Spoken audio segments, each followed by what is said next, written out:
سابق عمل کا جذبہ مچل رہا ہو. یہ گھڑی محشر کی ہے تو عرصہ محشر میں ہے.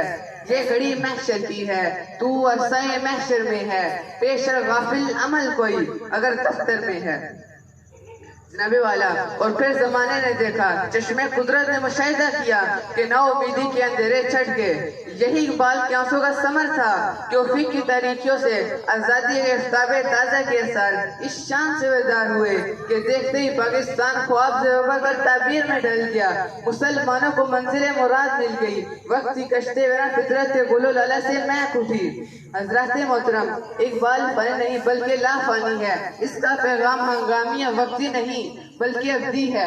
آج ملت اسلامیہ پھر ایک مرتبہ کفر کی الغار کی زد میں ہے. صلیبی جنگ کا نعرہ لگانے والے طبلے جنگ بجا چکے ہیں. پوری باطل قوتیں ایک ہو چکی ہیں, مگر ہم کبوتر کی طرح کے بند کیے جان پوچھ کر اپنے انجام سے بے خبری ظاہر کر رہے ہیں. تاریخ پھر ایک مرتبہ اپنے آپ کو دوہرا رہی ہے. وقت ایک مرتبہ پھر ہماری اعتمادی کا امتحان لینے کو ہے.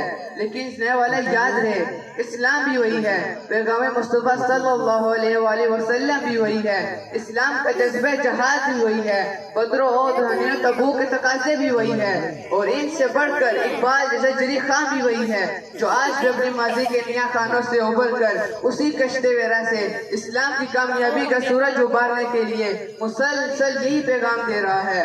خودی کی ہے منزل اولین, مسافر یہ طرح نشیمن نہیں, بڑے جائے کوہ گراں توڑ کر طلسم زمان و مکان توڑ کر.